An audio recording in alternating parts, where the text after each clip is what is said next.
بسم اللہ الرحمن الرحیم تبت یدا ابی لہب وتب ما اغنی عنہ مالہ وما کسب رب اشرح لی صدری ویسر لی امری واحلل عقدۃ من لسانی یفقہوا قولی رب زدنی علما وزدنی فہما سبحانک لا علم لنا الا ما علمتنا انک انت العلیم الحکیم۔ رسول اللہ صلی اللہ علیہ وسلم نے جو پیشین گوئیاں کیں مستقبل کے حوالے سے، وہ مستقبل قریب ہو یا مستقبل بعید ہو، وہ حرف بحرف سچی ثابت ہو رہی ہیں۔ کچھ تو وہ ہیں جو نبی علیہ الصلاۃ والسلام کی زندگی کے اندر ہی پوری ہوئیں، کچھ پیشین گوئیاں وہ جو صحابہ کے دور کے اندر، اور اسی طرح بعض پیشین گوئیوں کا تعلق اس کے بعد والے ادوار کے ساتھ بھی ہے، حتیٰ کہ ہمارے زمانے کے ساتھ بھی موجود ہے، اور ہمارے زمانے کے بعد والے زمانے کے ساتھ بھی ان پیشین گوئیوں کا تعلق ہے۔ ان میں سے دو احادیث مبارکہ اور دو بنیادی پیشین گوئیاں جو ہیں وہ آپ کے سامنے پچھلے خطبہ جمعہ میں رکھی گئی تھی۔ ایک حضرت عدی بن حاتم رضی اللہ تعالی عنہ کے حوالے سے، اور دوسری خارجی گروہ کے نکلنے کے حوالے سے۔ حضرت عدی رضی اللہ تعالیٰ عنہ نے اپنی زندگی کے اندر نبی علیہ الصلاۃ والسلام کی بتائی ہوئی 3 باتوں میں سے 2 باتیں جو ہیں وہ اپنی آنکھوں کے ساتھ دیکھی، مشاہدہ کیا، اور تیسری کے حوالے سے انہوں نے فرمایا کہ اگر کوئی بعد میں زندہ رہا تو اس کے زمانے میں یہ پوری ہوگی، اور بعد میں وہ بھی پوری ہو گئی۔ اور اسی طرح حضرت علی رضی اللہ تعالیٰ عنہ کے دور خلافت میں بعض لوگوں نے خروج کیا، حضرت علی رضی اللہ تعالیٰ عنہ کے خلاف بغاوت کی، اور حضرت علی رضی اللہ تعالیٰ عنہ اور حضرت معاویہ رضی اللہ تعالیٰ عنہ اور ان دونوں کے پیروکاروں کو دائرہ اسلام سے خارج قرار دیا۔ ان لوگوں نے تکفیر کی ان کی، اور ان کو خارجی گروہ کہا جاتا ہے، اور حضرت علی رضی اللہ تعالیٰ عنہ نے پھر ان کے خلاف جہاد کیا، جنگ کی، اور ان کو ختم کیا۔ اور جو خاص نشانی تھی وہ بھی ان کے اندر پائی گئی۔ اس حوالے سے پچھلے خطبہ جمعہ میں آپ کے سامنے باتیں رکھی گئی۔ اسی مضمون کو آگے بڑھاتے ہوئے رسول اللہ صلی اللہ علیہ وسلم کی تیسری حدیث مبارکہ جو میں آپ کے سامنے رکھتا ہوں، نبی علیہ الصلاۃ والسلام جب ہجرت کر کے مدینے میں تشریف لے آئے، اور جو بھی پھر مسلمان ہوتا ارد گرد کے علاقوں میں سے وہ بھی مدینے میں آ جاتا، یوں مسلمانوں کے پاس تھوڑی سی طاقت جو ہے وہ جمع ہو گئی۔ اور مکی دور کے اندر اللہ تبارک و تعالیٰ نے جہاد کرنے کی اجازت نہیں دی تھی، ابھی صبر کا حکم تھا۔ تو جب آپ مدینے کے اندر آ گئے اور طاقت اکٹھی ہو گئی تو اللہ تعالیٰ کی طرف سے اجازت مل گئی کہ اب تم کافروں کے خلاف، دشمنوں کے خلاف جہاد کرو۔ تو ہوا یوں کہ مکے کے لوگوں کا قافلہ جو ہے وہ شام سے واپس آ رہا تھا۔ نبی علیہ الصلاۃ والسلام کو اطلاع ملی تو آپ نے فوراً صحابہ کو یہ حکم دیا کہ نکلو، جلدی سے نکلو، پکڑنا ہے ان کو ہم نے۔ تو جو صحابی وہاں پر موجود تھا، جس کی قسمت کے اندر اس مارکے میں شمولیت لکھی ہوئی تھی، وہ نکل گئی۔ 313 تقریباً صحابہ تھے، اور چند ایک سواریاں تھیں، اور بالکل معمولی سا اسلحہ، تھوڑا سا اسلحہ تھا، کیونکہ باقاعدہ جنگ کرنے کا نہ تو ارادہ تھا آپ کا اور نہ ہی اتنا ٹائم تھا کہ جنگ کی تیاری کی جاتی۔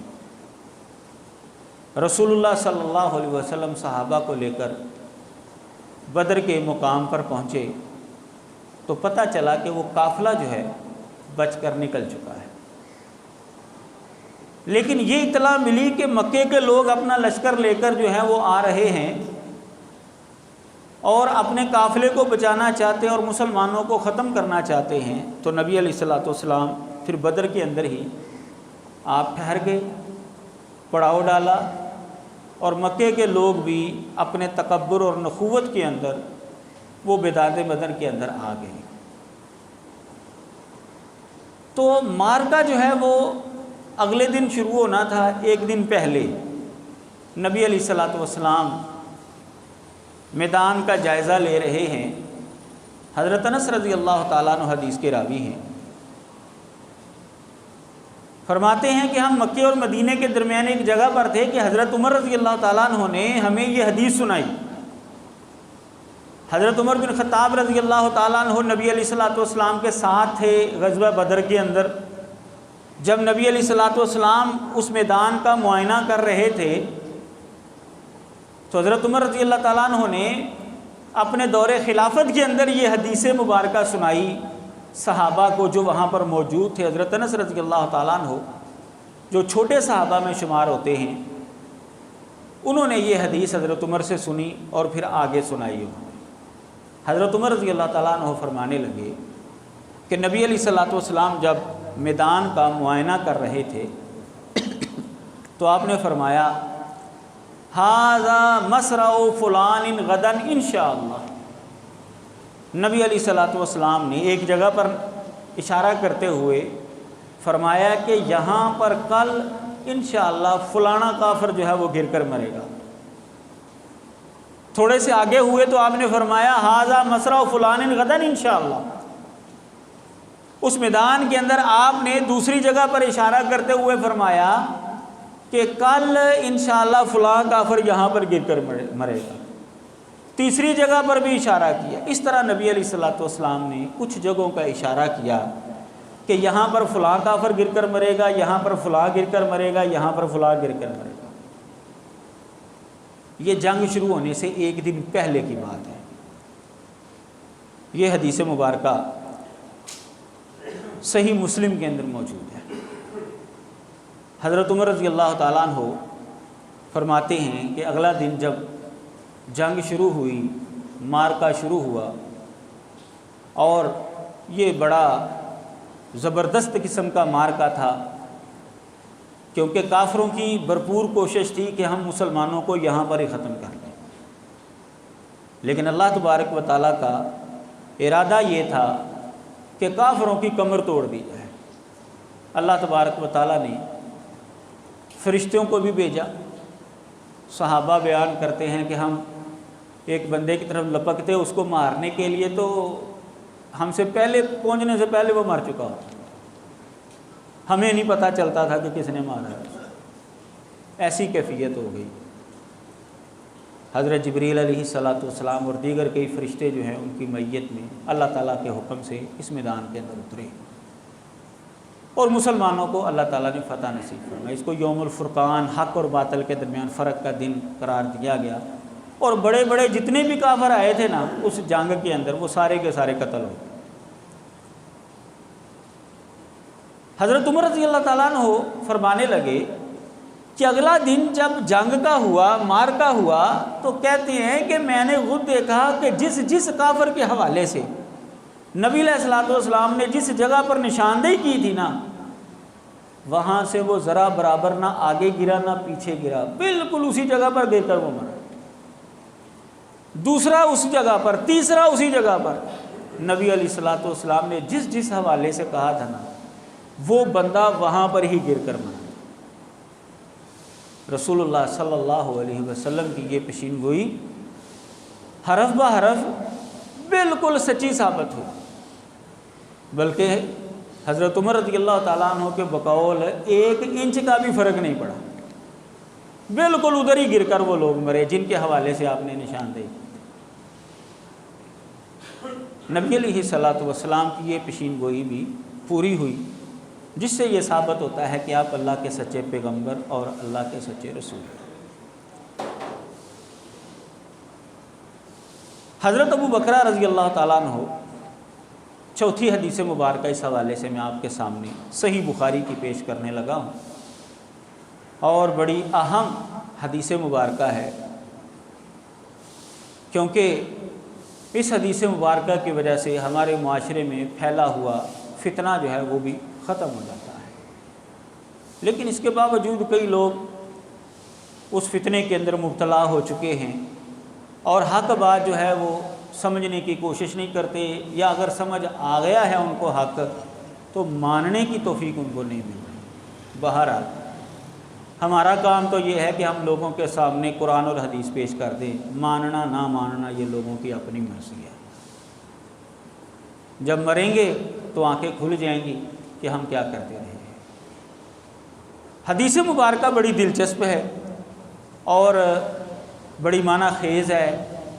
نبی علیہ الصلوۃ والسلام کے صحابی حضرت ابو بکر رضی اللہ تعالیٰ عنہ حدیث کے راوی فرماتے ہیں کہ اخرج النبی صلی اللہ علیہ وسلم ذات یوم الحسن فصعد به علی المنبر۔ ایک دن نبی علیہ الصلوۃ والسلام نے اپنے نواسے حضرت حسن رضی اللہ تعالیٰ عنہ کو اٹھایا، چھوٹے سے بچے تھے ابھی وہ، اٹھایا اور منبر پر تشریف فرما ہوئے۔ نبی علیہ الصلوۃ والسلام نے اپنے نواسے کو، حضرت علی رضی اللہ تعالیٰ عنہ کے بیٹے کو، حضرت فاطمہ رضی اللہ تعالیٰ عنہا کے صاحبزادے حضرت حسن کو نبی علیہ الصلوۃ والسلام نے اٹھایا اور منبر پر آپ کھڑے ہو گئے۔ آپ نے منبر پر تشریف فرما ہو کر صحابہ کو خطاب کیا۔ صحابہ جمع تھے تو آپ نے فرمایا فقال ابنی ھذا سید۔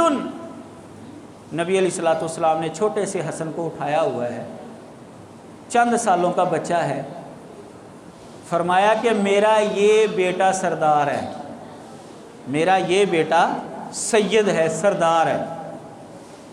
کیوں؟ آپ نے کیوں یہ فرمایا؟ فرمایا وَلَعَلَّ اللَّهَ أَن يُصْلِحَ بِهِ بَيْنَ فِئَتَيْنِ مِنَ الْمُسْلِمِينَ۔ اللہ تبارک و تعالیٰ میرے اس بیٹے کی وجہ سے مسلمانوں کی دو جماعتوں کے درمیان صلح کروائے گا۔ یہ حدیث مبارکہ صحیح بخاری کے اندر موجود ہے۔ حضرت حسن رضی اللہ تعالیٰ عنہ ابھی بالکل چھوٹے سے بچے ہیں، 5-6 سال کے بھی بچے ہیں۔ نبی علیہ الصلوۃ والسلام نے ان کو اٹھا کر منبر پر جو ہے یہ پیشین گوئی کی، میرا یہ بیٹا سردار ہے، اس کی وجہ سے اللہ تعالیٰ مسلمانوں کی دو جماعتوں کے درمیان صلح کروائے۔ اب وقت گزرتا گیا، نبی علیہ الصلوۃ والسلام بھی دنیا سے رخصت ہو گئے، حضرت ابو بکر کا زمانہ آیا وہ بھی رخصت ہو گئے، حضرت عمر کا زمانہ آیا وہ بھی شہید ہو گئے، حضرت عثمان کا زمانہ آیا وہ بھی شہید ہو گئے۔ حضرت علی رضی اللہ تعالیٰ عنہ کا جب زمانہ آیا تو مسلمانوں کے اندر دو بڑی جماعتیں جو ہیں وہ بن گئیں، حضرت عثمان رضی اللہ تعالیٰ عنہ کے قتل کے بدلے کے حوالے سے، کہ حضرت عثمان کو جن لوگوں نے شہید کیا ہے ان سے بدلہ لیا جائے، کیونکہ حضرت عثمان ایک تو جلیل القدر صحابہ میں شمار ہوتے تھے، نبی علیہ الصلوۃ والسلام کے دورے داماد تھے، پہلے ایک بیٹی کے ساتھ شادی ہوئی تھی، وہ فوت ہوگی تو نبی علیہ السلام نے دوسری بیٹی ان کے نکاح میں دے دی، خلیفہ راشد میں شمار ہوتے تھے، تو بلوائیوں نے ان کو شہید کر دیا۔ حضرت معاویہ رضی اللہ تعالیٰ عنہ، حضرت عائشہ رضی اللہ تعالیٰ عنہا اور دیگر کئی صحابہ کا یہ موقف تھا کہ حضرت عثمان کی شہادت کا پہلے بدلہ لیا جائے، جو بھی خلیفہ بنے گا وہ خلیفہ بننے کے بعد بدلہ لے، جنہوں نے ان کو شہید کیا ان کو پہلے جو ہے وہ تختہ دار پر لٹکایا جائے، ان کو ختم کیا جائے۔ ظاہر ہے قرآن مجید کا حکم ہے کہ قصاص لینا ہے۔ حضرت علی رضی اللہ تعالیٰ عنہ خلیفہ بنے، حضرت عائشہ، اچھا ہمارے معاشرے میں جیسا کہ میں نے بتایا کہ یہ بڑی معنی خیز حدیث ہے اور لوگ جو ہیں وہ گمراہی کے اندر پڑے ہوئے ہیں، اس کا یہ فیصلہ کر دیتی ہے یہ حدیث۔ مشہور یہ کر دیا گیا ہے کہ شاید حضرت معاویہ اور حضرت عائشہ رضی اللہ تعالیٰ عنہم اور دیگر صحابہ جو ہیں ان کا اختلاف حضرت علی کے ساتھ خلافت کے اوپر تھا، حالانکہ یہ بالکل گپ ہے۔ ان کو حضرت علی رضی اللہ تعالیٰ عنہ کے خلیفہ بننے کے اوپر کوئی اعتراض نہیں تھا۔ وہ کہتے تھے کہ آپ کو اللہ تعالیٰ نے خلافت دے دی ہے تو آپ حضرت عثمان کے قتل کا بدلہ لیں۔ ظاہر ہے کہ حکمران کی ذمہ داری بنتی ہے یہ۔ ان کا مطالبہ یہ تھا، ان کا جھگڑا خلافت کے اوپر نہیں تھا، ان کا مطالبہ یہ تھا، سراسر مطالبہ یہ تھا۔ لیکن حضرت علی رضی اللہ تعالیٰ عنہ جب خلیفہ بنے ہیں، کوئی بھی بندہ جو ہے نا، ہم عوام ہیں نیچے بیٹھے، ہم سوچتے ہیں کہ حکمرانوں کو یہ کر دینا چاہیے، وہ کر دینا چاہیے، لیکن جب بندہ حکومت کی کرسی پر بیٹھتا ہے نا، حالات اس کو نظر آ رہے ہوتے ہیں کہ میں نے کس طرح چلنا ہے، کس بندے کو ساتھ لے کر چلنا ہے اور کس کو میں نے پیچھے کرنا ہے، یہ وہ بہتر سمجھتا ہے۔ نیچے بیٹھنے والوں کو جو ہے وہ حالات نظر نہیں آتے جو اوپر بیٹھنے والے کو نظر۔ حضرت علی رضی اللہ تعالیٰ عنہ کا موقف یہ تھا کہ بدلہ لیں گے، وہ یہ نہیں کہتے تھے بدلہ نہیں لینا، وہ کہتے تھے بدلہ لیں گے، ابھی وقت نہیں آیا، پہلے ہمیں اپنے پاؤں مضبوط کر لینے دیجئے، جو بلوائی ہیں وہ اس وقت طاقت کے اندر ہیں، اگر ہم نے بدلہ لینا شروع کیا تو وہ بغاوت کر دیں گے، مسلمانوں کے اندر قتل و غارت زیادہ ہوگی۔ حضرت عثمان رضی اللہ تعالیٰ عنہ کو بھی تو پوچھا گیا تھا نا، صحابہ نے پوچھا تھا آپ اجازت دیں ہم ان کو ختم کر دیں، انہوں نے کہا کہ نہیں، مسلمان آپس کے اندر لڑنا، میری وجہ سے قتل و غارت نہیں ہونی چاہیے۔ حضرت عثمان کے زمانے میں ان سے پوچھا گیا تھا کہ ہم ان کو ختم کر دیتے ہیں، تو انہوں نے خود روکا تھا کہ نہیں، اگر تم ان کو ختم کرنے کی کوشش کرو گے، ان کے پاس اس وقت طاقت زیادہ، تو بہت قتل و غارت ہوگا۔ حضرت علی رضی اللہ تعالیٰ عنہ کا موقف یہ تھا کہ ابھی وقت نہیں آیا۔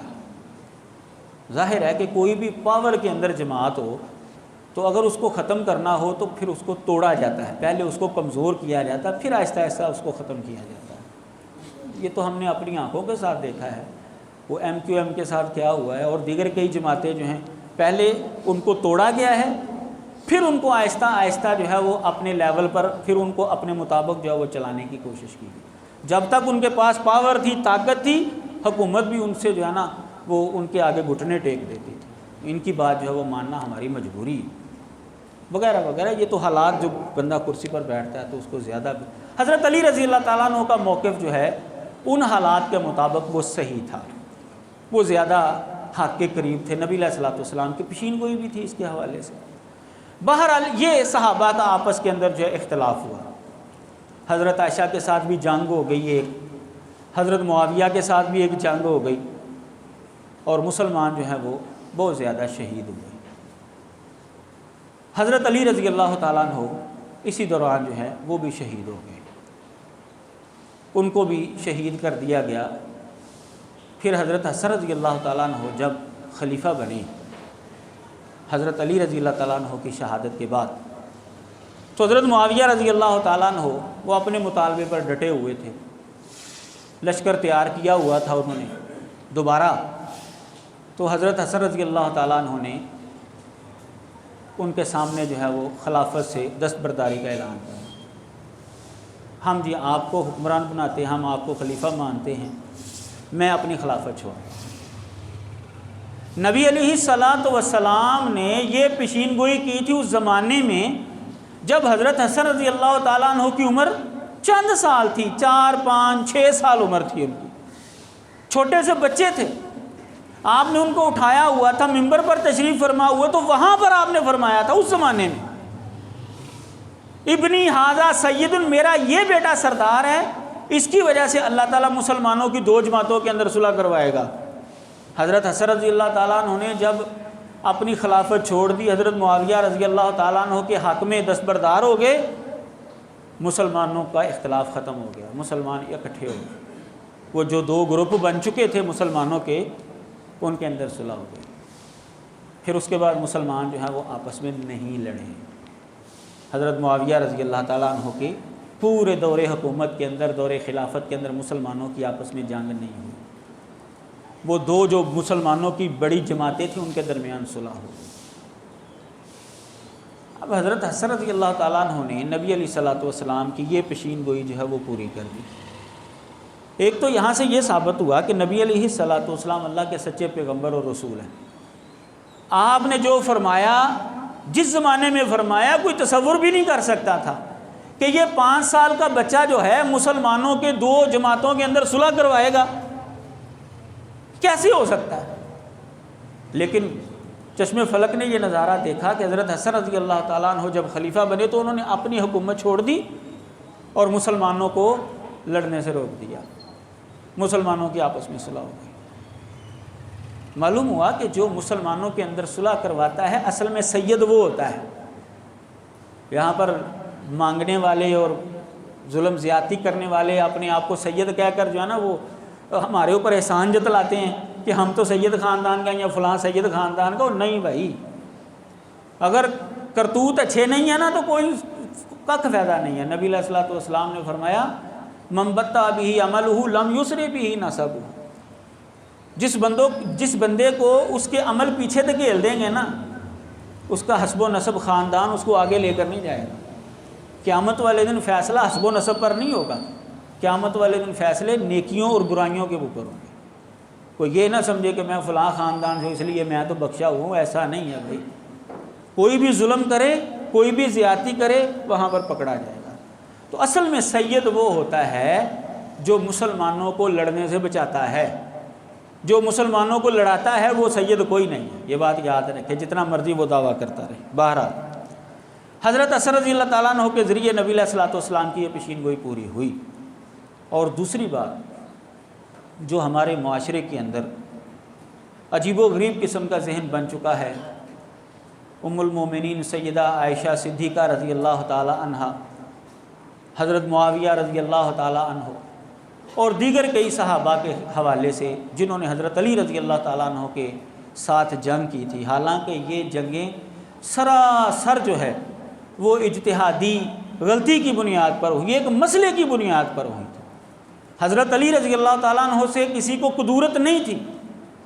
شو یہ کیا جاتا ہے، ظاہر یہ کیا جاتا ہے کہ شاید ان کو حضرت علی رضی اللہ تعالیٰ عنہ کے ساتھ قدورت تھی، کوئی بغض تھا، کوئی عداوت تھی۔ بھی حضرت عائشہ رضی اللہ تعالیٰ عنہا جو ہیں ان کو تو خلافت مل ہی نہیں سکتی تھی، کیونکہ وہ تو خاتون تھی اور خاتون کو تو حکمرانی مل ہی نہیں سکتی اسلام کے مطابق، ان کا یہ مطالبہ ہی نہیں تھا۔ حضرت معاویہ رضی اللہ تعالیٰ عنہ کو ان کا بھی یہ مطالبہ ہی نہیں تھا کہ مجھے خلیفہ بناؤ۔ حضرت علی کو کیوں بنایا؟ کیونکہ ان کو پتا تھا میں تو چھوٹے صحابہ کے اندر شمار ہوتا ہوں اور حضرت علی تو بڑے صحابہ کے اندر شمار ہوتے ہیں، ان کے ہوتے ہوئے تو میں بن ہی نہیں سکتا، کیسے بن سکتا ہوں میں؟ مطالبہ ان کا کچھ اور تھا، ہمارے معاشرے میں کچھ اور بیان کیا جاتا ہے۔ اور بات، اگر یہ لوگ اتنے ہی برے ہوتے جیسا کہ ہمارے معاشرے میں ظاہر کیا جاتا ہے، نعوذ باللہ من ذالک، حضرت حسن رضی اللہ تعالیٰ عنہ جیسا جلیل القدر صحابی، نبی علیہ الصلوۃ والسلام کا نواسا، حضرت علی رضی اللہ تعالیٰ عنہ کا بیٹا، حضرت فاطمہ کا بیٹا، وہ کیسے ان کے سامنے دستبرداری کا اعلان کرتا اگر وہ لوگ اتنے ہی برے ہوتے؟ انہوں نے کیوں ان کے حق میں جو ہے وہ خلافت چھوڑی؟ کیا کوئی تصور کر سکتا ہے کہ ظالم کے سامنے حضرت حسن رضی اللہ تعالیٰ عنہ جیسا بندہ جو ہے وہ گھٹنے ٹیک دے گا؟ ہم تو نہیں بھائی تصور کر سکتے۔ یہ ظاہر یہی کر رہے ہیں، یہ ظاہر کرتے ہیں لوگ، بلیک میل کر رہے ہیں اہل بیت کی محبت کا نعرہ لگا کر، کیا کہتے ہیں اس کو، ایموشنل بلیک میلنگ جو ہے وہ کی جا رہی ہے جی، اہل بیت کے ساتھ یہ ہو گیا، اہل بیت کے، بھئی اہل بیت نے خود جو ہے وہ ان کو خلافت دی تھی، کیا انہوں نے زبردستی چھینی تھی؟ نہیں، خود کہتے ہیں حضرت حسن، اچھا ان کی کتابوں کے اندر بھی لکھا ہوا ہے، وہ بھی یہی کہتے ہیں، اس کے اندر تو کوئی دو رائے ہے ہی نہیں، سارے مسلمان یہی کہتے ہیں، خواہ ان کے حق میں ہوں یا ان کے خلاف ہوں۔ حضرت حسن رضی اللہ تعالیٰ نے خود خلافت ان کو دی تھی۔ جب حضرت حسن رضی اللہ تعالیٰ نے اہل بیت نے خود ان کو خلافت دے دی تو یہ کون ہوتے ہیں کہنے والے کہ جی ان پر ظلم ہو گیا؟ کیسے بھائی ظلم ہو گیا؟ یہ بالکل غلط بات ہے۔ پھر یہ جو حدیث مبارکہ نبی علیہ الصلوۃ والسلام کی میں نے آپ کے سامنے رکھی ہے، اس میں ہے کہ اللہ تعالیٰ مسلمانوں کی 2 جماعتوں کے درمیان صلح کروائے گا اس کے ذریعے۔ اس کا مطلب یہ ہوا کہ حضرت علی رضی اللہ تعالیٰ عنہ والا گروپ جو ہے وہ بھی مسلمان ہیں اور حضرت معاویہ رضی اللہ تعالیٰ عنہ والا گروپ جو ہے وہ بھی مسلمان ہے، کیونکہ نبی علیہ السلام فرماتے ہیں مسلمانوں کے دو گروپوں کے درمیان اس کے ذریعے جو ہے وہ صلح ہوگی۔ تو حضرت معاویہ رضی اللہ تعالیٰ عنہ اور ان کے ماننے والے بھی، حضرت علی رضی اللہ تعالیٰ عنہ اور ان کے ماننے والے بھی، دونوں گروپ کیا ہوئے؟ مسلمان ہوئے نا۔ تو کسی مسلمان کو برا کہنا یہ شرعی اعتبار سے درست ہے؟ بھی نبی علیہ الصلوۃ والسلام ایک بندے کو مسلمان کہہ رہے ہیں کہ یہ مسلمان ہے، اور آج کے لوگ جو ان کے حوالے سے بکواس کر رہے ہوتے ہیں۔ بھئی اگر انہوں نے ظلم کیا تھا تو سب سے پہلے اہل بیت کا حق تھا کہ وہ ان کے خلاف کھڑے ہوتے، کوئی بھی نہیں کھڑا ہوا۔ حضرت حسن رضی اللہ تعالیٰ نے بذات خود ان کو خلافت دی تھی۔ اچھا، یہی وجہ ہے کہ آپ جب بھی دیکھیں گے شاید ہی میں نے اپنی زندگی میں کبھی کوئی ان کی مجلس جو ہے وہ حضرت حسن رضی اللہ تعالیٰ عنہ کے حوالے سے سنی ہو یا کوئی اشتہار پڑھا ہو، شاید 45-46 سال میری عمر ہو گئی ہے، کئی لوگ مجھ سے زیادہ عمر والے ہیں، کئی تھوڑی عمر والے ہیں، شاید ہی میں نے حضرت حسن رضی اللہ تعالیٰ عنہ کے حوالے سے کوئی اشتہار پڑھا ہو ان کا کہ ان کے حوالے سے مجلس ہے جی، ان کے حوالے سے کوئی جلسہ ہے۔ جب بھی وہ جلسہ کرائیں گے، جب بھی وہ مجلس کروائیں گے، جب بھی وہ ماتم کریں گے تو حضرت حسین رضی اللہ تعالیٰ عنہ کا نام لیں گے، عباس علمدار کا نام لیں گے، اور اس طرح کئی دوسرے لوگوں کا نام لیں گے۔ حضرت حسن رضی اللہ تعالیٰ عنہ کا نام کیوں نہیں لیتے بھائی؟ وجہ کیا ہے؟ وجہ یہ تھی کہ انہوں نے خود جو ہے وہ خلافت حضرت معاویہ رضی اللہ تعالیٰ عنہ کو دی تھی، اور نبی علیہ الصلوۃ والسلام کی یہ پیشین گوئی تھی۔ یہ ہمارے معاشرے میں ایک جملہ چلتا ہے اس حوالے سے کہ یہ اصل میں حب علی نہیں ہے، یہ اصل میں بغض معاویہ ہے۔ آڑ جو ہے وہ حضرت علی رضی اللہ تعالیٰ عنہ اور حضرت حسین رضی اللہ تعالیٰ عنہ کی لی جاتی ہے، لیکن اصل میں حضرت معاویہ رضی اللہ تعالیٰ عنہ کا بغض جو ہے یہ بولتا ہے۔ بھئی ہمارے لیے سارے قابل احترام ہیں، سارے صحابہ جو ہے وہ ہمارے سر کا تاج ہیں، کسی کے خلاف کوئی بات بھی اگر کوئی کلمہ پڑھنے والا کرے گا نا کسی بھی صحابی کے خلاف تو اسے اپنی خیر منا لینی چاہیے۔ قیامت والے دن وہ خود حساب دے گا ان چیزوں کا۔ بھئی جن کا معاملہ ہے ان کو کوئی پریشانی نہیں ہے، اور آج کے لوگ جو ہے وہ دھڑا دھڑ جو ہے وہ ان کے خلاف فتوے دے رہے ہوتے ہیں، تو یہ بالکل طریقہ کار غلط ہے۔ ہمارا جو قرآن اور حدیث کے مطابق نظریہ ہونا چاہیے وہ یہ ہے کہ صحابہ سارے جنتی ہیں۔ جو نبی علیہ الصلوۃ والسلام کو جس نے دیکھ لیا ایمان کی حالت میں، آپ سے ملاقات کر لی اور ایمان کی حالت میں ہی اس کی وفات ہوئی، وہ صحابی ہے اور وہ پکا جنتی ہے۔ اگر ان سے یہ غلطی ہوئی، انہوں نے نعوذ باللہ ظلم کیا، زیادتی کی، تو سب سے پہلے حضرت حسن رضی اللہ تعالیٰ عنہ ان کے خلاف کھڑے ہوتے، وہ کھڑے نہیں ہوئے۔ انہوں نے خود جو ہے وہ ان کے سامنے خلافت رکھ دی، دستبرداری کا اعلان کیا، اور پھر ان کے متحد جو ہے وہ رہتے رہے، کبھی بھی ان کے خلاف کوئی کام نہیں کیا انہوں نے، حتیٰ کہ وہ دنیا سے چلے گئے۔ حضرت حسین رضی اللہ تعالیٰ عنہ نے کبھی ان کے خلاف کوئی بات نہیں کی، حتیٰ کہ حضرت امیر معاویہ رضی اللہ تعالیٰ عنہ دنیا سے چلے گئے۔ جب امیر معاویہ رضی اللہ تعالیٰ عنہ کا بیٹا جو ہے وہ حکمران بنا ہے، پھر اس وقت اختلاف شروع ہوا ہے ان کا۔ حضرت معاویہ رضی اللہ تعالیٰ عنہ کے ساتھ کوئی اختلاف جو ہے اس کے بعد ایک بھی آپ کو نہیں ملے گا، کوئی اختلاف نہیں آپ کو ملے گا۔ لہٰذا ہمارا موقف یہی ہونا چاہیے جو بین بین ہے، نہ تو ہم نے بالکل حضرت معاویہ رضی اللہ تعالیٰ عنہ کی سائڈ لینی ہے کہ ہم حضرت علی رضی اللہ تعالیٰ عنہ کو نعوذ باللہ غلط کہیں، نہ ہی ہم نے حضرت علی کی ایسی سائڈ لینی ہے کہ ہم حضرت معاویہ کو غلط کہیں، ان کو برا بھلا کہیں۔ نہیں، دونوں اپنی جگہ پر ٹھیک تھے، لیکن زیادہ موقف صحیح حضرت علی رضی اللہ تعالیٰ عنہ کا تھا۔ حضرت معاویہ رضی اللہ تعالیٰ عنہ کا موقف جو اتنا صحیح نہیں تھا، اجتہادی غلطی تھی، لیکن اس کے باوجود اہل بیت نے کبھی بھی ان کو برا نہیں کہا۔ حضرت حسن رضی اللہ تعالیٰ عنہ نے کبھی بھی حضرت معاویہ کو برا نہیں کہا، بلکہ خود ان کو جو ہے وہ خلافت دی ہے، اس لیے ہم بھی ان کو برا نہیں کہیں گے۔ سارے صحابہ ہمارے سر کا تاج ہیں، اور ہمارا ایمان ہونا چاہیے کہ وہ سارے کے سارے جنتی ہیں۔ وہاں پر جب وہ سارے بیٹھیں گے، قرآن مجید میں اللہ تعالیٰ نے فرمایا جنتی جب جنت کے اندر جائیں گے نا، وَنَزَعْنَا مَا فِي صُدُورِهِم مِّن غِلٍّ، جو ان کے دلوں کے اندر، سینوں کے اندر کوئی کینہ بغض ہوگا نا دنیا میں، وہ ہم وہاں سے نکال دیں گے۔ جنت کے اندر ان کا کوئی اختلاف نہیں رہے، وہاں پر تو جا کر بھائی بھائی بن کر وہاں پر بیٹھیں گے، سارے جنتی ہیں۔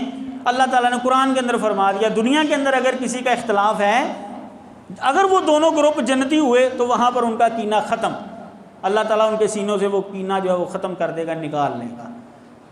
تو ہمارا یہی ایمان ہونا چاہیے۔